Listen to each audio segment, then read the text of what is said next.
지금 충격적인 일이 벌어졌습니다. 하버드 대학 교수의 양심 선언으로 전 세계가 경악에 빠졌다고 하는데요. 과연 무슨 일이 일어난 걸까요? 지금 바로 확인해 보세요. 안녕하세요. 저는 레베카 밀러라고 해요.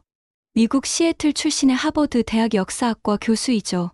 원래는 고대 유럽사 전공으로 학문을 시작했지만 어느 날 우연히 접한 조선시대의 기록 문화가 제 인생을 완전히 바꿔놨어요. 단순한 흥미였던 아시아의 역사에 빠져들었고 지금은 그 중에서도 기록의 민족이라 불리는 한국 역사에 깊이 매료되어 있어요. 제가 오늘 이 이야기를 꺼내려는 이유도 바로 거기에 있어요. 그날은 커다란 창문 사이로 아침 햇살이 고요히 스며들었어요. 따뜻한 금빛이 나무 바닥을 따라 부드럽게 번졌죠. 저는 강의실 문 앞에 잠깐 멈춰 섰어요. 오늘은 조금 다른 이야기를 하기로 마음먹었거든요. 구두를 정리하며 한 발 한 발 교실 안으로 들어섰어요. 발끝에서 또각또각 경쾌한 소리가 났고 시선은 자연스레 제게로 모였어요. 늘 그렇듯 정돈된 남색 정장을 입고 교탁 앞으로 걸어갔어요. 그리고 학생들을 향해 미소 지으며 인사를 건넸어요. 좋은 아침이에요, 여러분. 이미 많은 학생들이 자리에 앉아 있었어요. 유럽, 아시아, 미국, 정말 다양한 나라에서 온 학생들이었죠. 어떤 친구는 벌써 노트를 꺼내 필기를 시작했고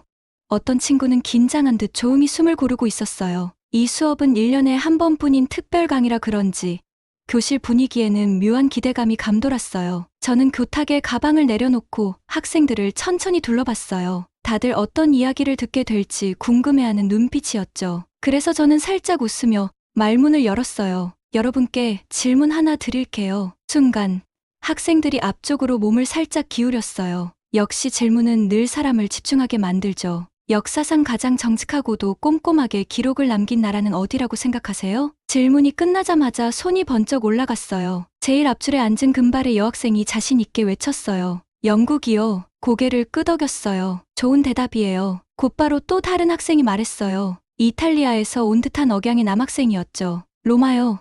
그들은 모든 걸 기록했어요. 맞아요.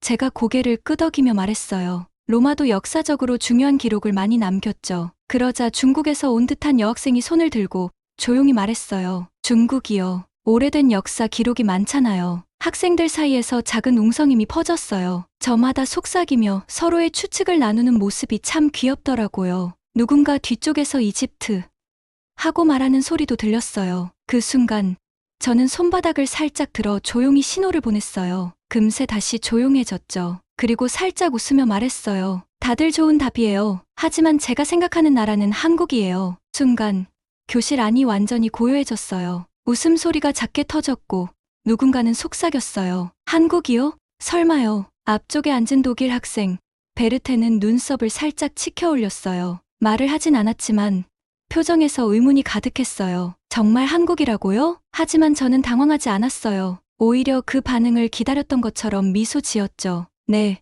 의외라고 느끼는 거 알아요. 제가 말했어요. 하지만 진실은 늘 사람들이 잘 안 보는 곳에 숨어 있답니다. 오늘은 왜 제가 한국이라고 믿는지 그 이유를 하나하나 보여드릴게요. 그리고는 조용히 뒤로 돌아 스크린을 켰어요. 강의실의 불이 어두워지고 오래된 한국의 지도가 화면에 떠올랐어요. 한국어로 쓰인 글자들, 세월의 흔적이 느껴지는 선들. 저는 그 지도를 바라보며 속으로 천천히 말했어요. 오늘 제가 준비한 진짜 특별 강의가 시작된 거였어요. 제가 천천히 교실 앞쪽에 있는 나무 책상으로 걸어갔어요. 바닥이 삐걱거리며 소리를 냈고 학생들은 아직 자리에 완전히 앉지 않았지만 점점 궁금해하는 표정이 느껴졌어요. 저는 큼직하고 오래되어 보이는 상자를 책상 위에 올려놨어요. 상자는 먼지가 수북히 쌓여 있었고 빛바랜 붉은 리본으로 묶여 있었어요. 조심스럽게 리본을 풀고 뚜껑을 열었어요. 안에는 부드러운 흰 천으로 곱게 쌓인 책 한 권이 있었어요. 두툼하고 무겁고 오래된 흔적이 고스란히 남아 있었죠. 저는 양손으로 조심스럽게 들어 학생들에게 보여줬어요. 이 책은요.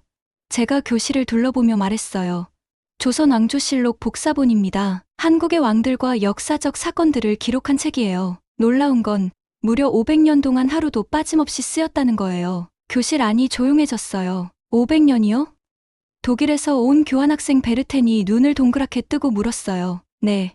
제가 웃으며 대답했어요. 무려 500년 동안 매일매일 빠짐없이 기록한 거예요. 하루도 안 빼고요. 상상이 되세요? 몇몇 학생들은 몸을 앞으로 숙이고 어떤 학생들은 옆 친구와 속삭이며 흥미를 보였어요. 이제 아이들의 관심을 완전히 끌었다는 걸 느꼈어요. 그런데요, 더 놀라운 게 있어요. 제가 목소리를 낮추며 비밀을 이야기하듯 말했어요. 왕도 이 책에 자기 이야기가 어떻게 적혔는지 볼 수 없었대요. 잠깐 정적이 흘렀어요. 네? 누가 갑자기 외쳤어요. 교실 뒤쪽에 앉은 남학생이 깜짝 놀라 의자에서 등을 곧게 세웠어요. 그게 말이 돼요?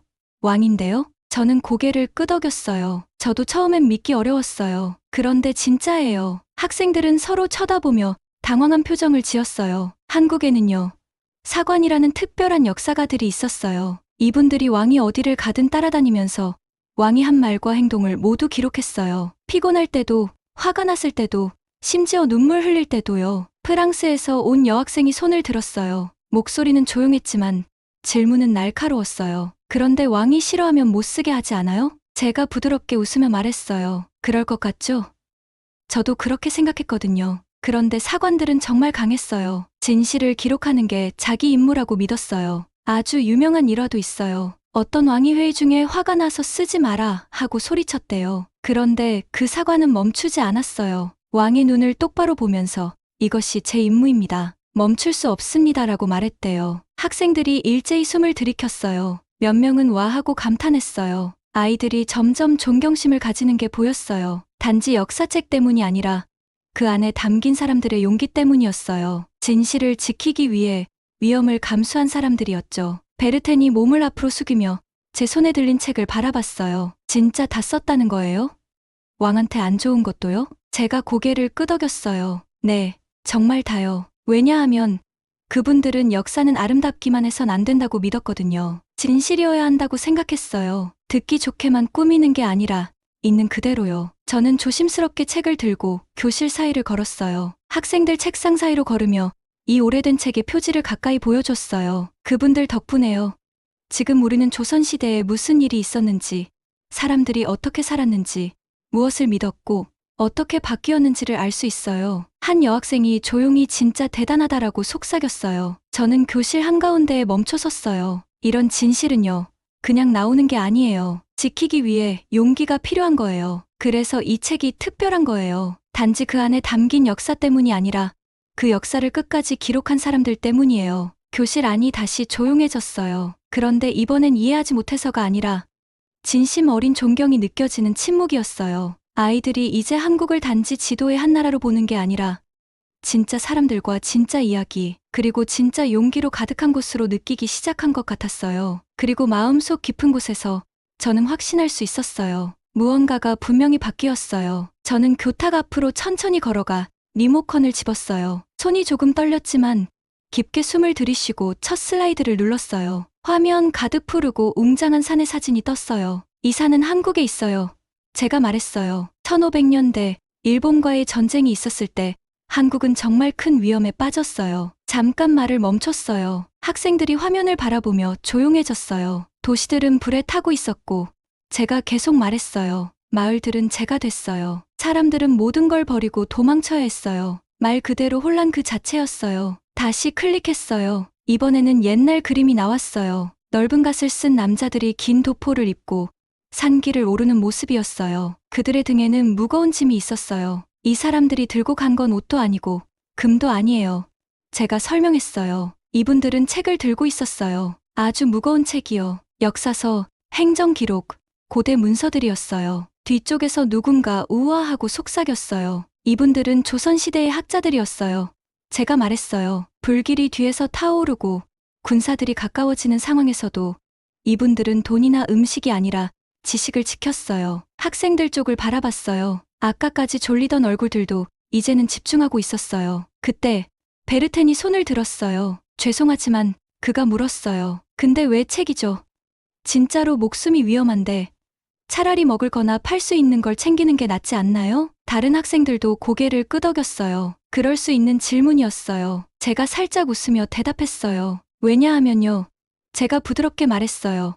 그분들은 정말 강한 믿음을 가지고 계셨어요. 진실과 기억이 보물보다 더 중요하다고 믿으셨거든요. 잠시 말을 멈췄어요. 역사가 없으면 나라는 자신이 누구였는지 잊게 돼요. 어떤 가치를 가지고 있었는지도 잊게 되고요. 뿌리도, 정신도 사라져요. 교실 안은 그대로 고요했어요. 아무도 말하지 않았어요. 그 순간 창가에 앉아있던 한국인 학생 민서가 보였어요. 두 손을 무릎 위에 꼭 모은 채 앉아 있었고 눈가에 눈물이 맺혀 있었어요. 그녀는 빠르게 눈물을 닦았지만 저는 봤어요. 그게 제 마음을 세게 때렸어요. 이 이야기는 단순한 수업 자료가 아니었어요. 그녀의 역사였고 그녀의 민족이었고 그녀의 아픔이자 자부심이었어요. 그리고 아마도 하버드에서 이렇게 정중하게 다뤄지는 걸 처음 본 순간이었을지도 몰라요. 처음 알았어요. 민서 옆에 앉은 학생이 속삭였어요. 여기선 이런 거 안 가르쳐 주잖아요. 다른 학생이 말했어요. 제가 고개를 끄덕였어요. 그래서 지금 배우고 있는 거예요. 다시 슬라이드를 넘겼어요. 이번엔 낡고 가장자리가 타버린 책 사진이었어요. 박물관에서 보존하고 있는 책이래요. 바로 그 전쟁 때 학자들이 옮긴 책 중 하나예요. 여러분이 보고 있는 건 살아남은 책이에요. 제가 말했어요. 이 책은 전쟁도, 불도, 시간을 견뎌냈어요. 누군가가 이 책이 중요하다고 믿었기 때문에요. 학생들이 앞으로 몸을 숙이며 집중했어요. 눈빛이 달라졌어요. 그러니까요. 제가 덧붙였어요. 사명이라는 건 꼭 무기를 드는 것만은 아니에요. 때로는 진실을 꼭 붙잡고 놓지 않는 거예요. 세상이 무너지고 있어도요. 그 말이 교실 안에 눈처럼 조용히 내려앉았어요. 그리고 마지막으로 질문을 했어요. 여러분의 나라가 위험에 처한다면? 제가 물었어요.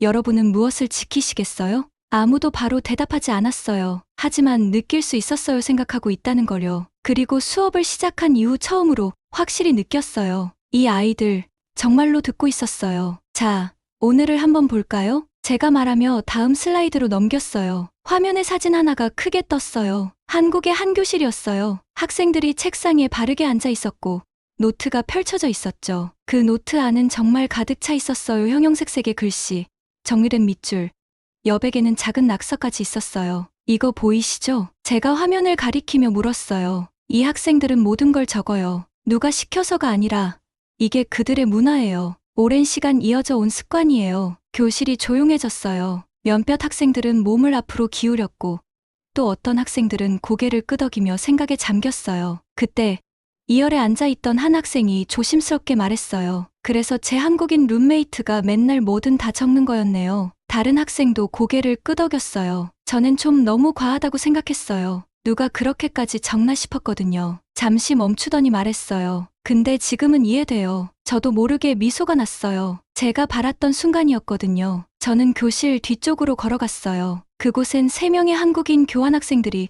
조용히 앉아 있었어요. 말없이 주변을 살피는 모습이었어요. 혹시라도 자신들이 주목받는 걸 불편해하지 않을까 조심스러웠죠. 민서 씨, 제가 조용히 말했어요. 혹시 노트를 같이 볼 수 있을까요? 민서 씨는 조금 놀란 듯 눈을 동그랗게 떴어요. 그러더니 조심스레 고개를 끄덕였어요. 그녀는 손으로 천천히 노트를 건네줬어요. 그 노트를 받아들자 그냥 종이가 아니었어요. 하나의 이야기 같았어요. 습관이자 정성이 담긴 결과였어요. 저는 노트를 들어 학생들에게 보여줬어요. 그 페이지들은 정말 아름다웠어요. 줄마다 또박또박 적혀 있었고 색깔별로 구분되어 있었어요. 여백에는 작은 그림들이 있었고 지도, 도표, 웃는 얼굴까지. 어려운 단어 옆에는 자신에게 남긴 질문도 써 있었어요. 한 장 한 장 넘길수록 느껴졌어요. 이건 단순한 공부가 아니었어요. 배움에 대한 진심이었어요. 정성과 존중이 담긴 기록이었어요. 이게요. 제가 높이 들며 말했어요. 오늘날의 사관이에요. 학생들은 눈을 깜빡였어요. 몇 명은 눈썹을 치켜세웠고요. 그래서 제가 설명을 덧붙였어요. 사관은 조선시대의 기록자들이었어요.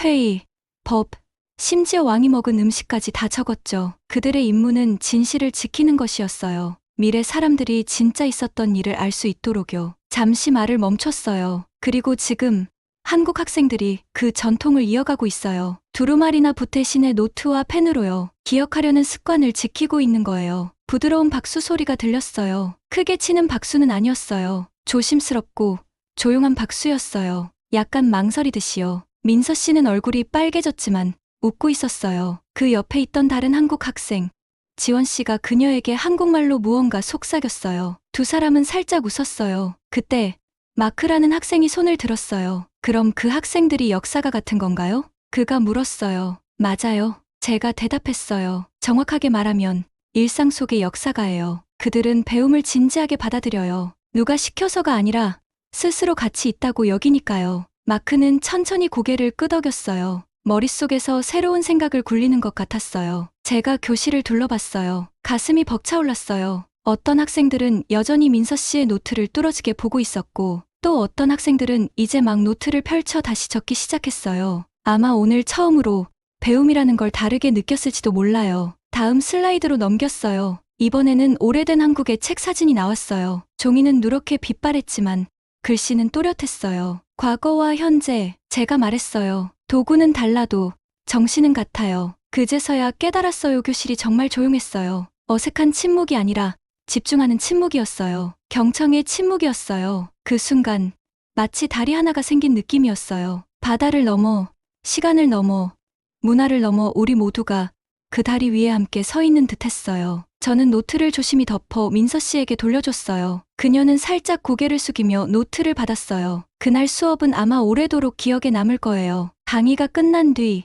신기한 일이 일어났어요. 보통 수업이 끝나면 학생들이 가방을 낚아채고 불이라도 난 것처럼 우르르 나가곤 해요. 그런데 오늘은 아무도 움직이지 않았어요. 학생들은 그냥 자리에 앉아서 서로 속삭이듯 이야기를 나누고 있었고, 눈은 다들 동그래져 있었어요. 마치 반전 있는 영화를 본 사람들처럼요. 저는 강단 옆에 서 있었는데 뭘 해야 할지 잠깐 멍해졌어요. 그런데 그때 베르텐이 제 쪽으로 걸어왔어요. 그의 얼굴은 평소보다 훨씬 부드럽고 진지해 보였어요. 한국에 그렇게 깊은 역사가 있는 줄 몰랐어요. 베르텐이 조심스럽게 말했어요. 목소리도 조용했고 왠지 모르게 부끄러운 듯했어요. 독일에서는 그런 걸 배우지 않거든요. 교수님, 한국은 정말 대단해요. 순간 제가 잘못 들은 줄 알았어요. 정말인가요? 제가 물었어요. 그가 고개를 끄덕였어요. 정말이에요. 그 실록 이야기 있잖아요. 전쟁 중에도 그걸 지켰다는 거 들으면서 소름이 돋았어요. 저도 모르게 웃음이 나왔어요. 고마워요. 사실 저는 아무도 우리 역사에 관심 없다고 생각했었어요. 우리나라 사람들조차도요. 그가 부드럽게 웃었어요. 그리고 주위를 둘러보며 말했어요. 이제는 다들 관심 있는 것 같아요. 정말 그랬어요. 강의실 곳곳에서 작은 모둠들이 생겼어요. 평소에는 조용하던 학생들조차 서로에게 질문을 하고 대화를 나누고 있었어요. 이탈리아에서 온 여학생이 지영 학생에게 다가가서 물어봤어요. 김치 진짜 매워요? 얼마나 매운 건데요? 지영이는 웃으며 대답했어요. 누가 만드느냐에 따라 다른데요. 우리 할머니 김치는 기절한 사람도 깰 만큼 매워요. 스웨덴에서 온 키 큰 학생은 노트를 넘기며 물었어요. 그 실록 총 몇 권 있다고 했죠? 민지에게 물었고, 민지는 조금 놀란 얼굴로 설명을 해줬어요. 뿌듯해 보였어요. 그동안 거의 말하지 않던 학생들까지도 손을 들고 질문을 던졌어요. 전통 문화, 언어, 인사 예절 같은 것들을요. 그 순간 앞쪽을 바라봤을 때 정말 놀라운 장면이 펼쳐졌어요. 유럽에서 온 교수님들까지 한국 학생들과 대화를 나누고 있었어요. 그냥 인사만 하는 게 아니라 진지하게 웃으며 경청하고 있었어요. 그때 독일에서 온 안나 교수님이 제게 다가오셨어요. 표정은 진지했지만 눈빛은 따뜻했어요. 한국에 대해 더 많이 가르쳐야 해요. 안나 교수님이 조용히 말씀하셨어요. 우리는 중국이나 일본 이야기를 너무 많이 하면서 이렇게 중요한 부분을 자주 놓치고 있었네요. 제가 대답하려는 순간 프랑스의 잔 교수님도 다가오셨어요. 오늘 교수님 덕분에 우리가 눈을 뜨게 됐어요.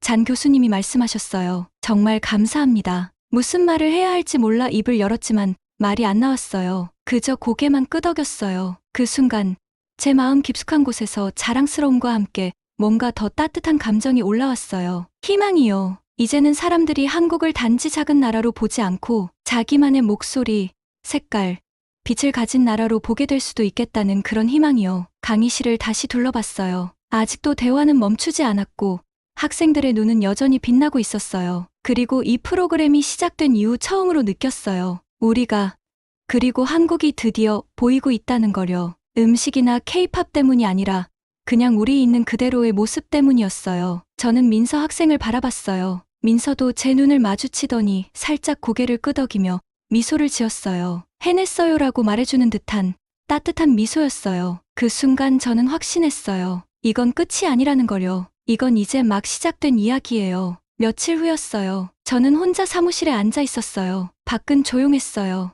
대부분의 학생들이 겨울방학을 맞아 집으로 돌아갔거든요. 하늘은 잿빛이었고 눈이 부드럽게 내리기 시작했어요. 마치 작은 깃털들이 허공에서 천천히 떨어지는 것처럼요. 제 책상 위에는 따뜻한 차 한 잔이 놓여 있었고 아직 김이 살짝 올라오고 있었어요. 노트북은 열려 있었고 저는 주로 학기 말 질문들이 담긴 이메일들을 읽고 있었어요. 그러다가 새로운 메시지 하나가 갑자기 도착했어요. 보낸 사람은 한 학생이었고 제목은 짧았지만 강렬했어요. 감사합니다라고 쓰여 있었어요. 저는 바로 클릭했어요. 메일 내용은 이랬어요. 밀러 교수님, 교수님의 강의를 듣고 서울에 계신 할머니께 전화를 드렸어요. 제가 들은 모든 이야기를 다 전해드렸어요. 할머니께서 우셨어요. 하버드에서 한국 이야기를 이렇게 해주는 사람이 있을 거라고는 생각도 못 하셨대요. 제가 누구인지 자랑스럽게 느끼게 해주셔서 감사합니다. 저는 그 이메일을 한 번 더 읽었어요. 그리고 다시 한 번. 저는 한동안 그대로 가만히 있었어요. 몸을 움직이지도 않았어요. 가슴속이 꽉 차오르면서도 따뜻해지는 그런 느낌이었어요. 겉으로 보기엔 아무것도 아닌 작은 순간 같았지만 제 안에서는 엄청난 파도가 몰려오는 것 같았어요. 어떤 순간은 평생 기억에 남을 거라는 걸 그 자리에서 느낄 수 있었어요. 저는 의자에 등을 기대고 창밖을 바라봤어요. 눈은 이미 인도 위를 덮기 시작했어요. 두꺼운 외투를 입은 학생 몇 명이 빠르게 지나가고 있었고 차가운 공기 속에 그들의 입김이 하얗게 퍼졌어요. 혹시 그 학생들이 이런 한 통의 이메일이 얼마나 큰 의미를 가질 수 있는지 알고 있을까? 그런 생각이 들었어요. 저는 눈을 잠깐 감고 수업 시간에 이야기했던 장면을 떠올렸어요. 차관들의 이야기였죠. 전쟁 중에도 거센 눈보라를 뚫고 무거운 책상자를 등에 지고 걸었던 그 조용한 영웅들. 그들은 목숨을 걸고 한국의 역사를 지켰어요. 아무도 그들에게 훈장을 주지 않았고 유명해지지도 않았지만 그들은 진짜 용기와 마음을 가진 사람들이었어요. 그 사람들은 단순히 역사를 지킨 게 아니에요. 저는 조용히 속삭였어요. 미래를 지킨 거예요. 제 목소리는 낮았지만 그 말 속에 담긴 진실은 제 안에서 크게 울렸어요. 저는 아직도 그 장면이 눈에 선해요. 젊은 여성들이 깊은 눈밭을 걸으며 젖은 신발을 신고 떨리는 팔로 무거운 책들을 안고 가는 모습이요. 그래도 그들은 멈추지 않았어요. 그럴 수 없었겠죠. 언젠가 누군가가 그 책들을 필요로 할 거라는 걸 알고 있었거든요. 기억해야 한다는 걸 그들은 알고 있었어요. 그리고 지금 수십 년이 지난 이 순간 저는 세계에서 가장 유명한 학교 중 하나에서 그들의 이야기를 전하고 있었어요. 그리고 제 수업을 들은 한 학생이 그 이야기를 통해 자신의 뿌리를 자랑스럽게 느꼈다는 거예요. 저는 미소를 지었어요. 그냥 입꼬리만 살짝 올리는 그런 미소가 아니었어요. 마음 깊은 데서부터 올라오는 진심 어린 웃음이었어요. 이건 단지 시작일 뿐이에요. 저는 그렇게 말했어요. 저 혼자만의 시작이 아니에요. 그 학생만의 시작도 아니에요. 세상에서 자신이 보이지 않는 존재라고 느꼈던 모든 사람들을 위한 시작이에요. 자신의 이야기는 중요하지 않다고 생각했던 사람들. 자신의 문화는 너무 작고 너무 멀고 너무 다르기 때문에 이런 곳에서 존중받을 수 없다고 느꼈던 모든 사람들을 위한 시작이에요. 저는 노트북을 열고 새로운 문서를 열었어요. 정확히 뭘 쓰기 시작한 건지는 저도 몰랐어요. 어쩌면 책일 수도 있고 연설문일 수도 있고 새로운 강의 계획서일 수도 있어요. 하지만 한 가지는 확실했어요. 이게 끝이 아니라는 거예요. 이건 뭔가 큰 일이 시작되는 순간이었어요. 창밖엔 눈이 계속 내리고 있었어요. 그리고 제 안에서는 정말로 새로운 시작이 일어나고 있었어요.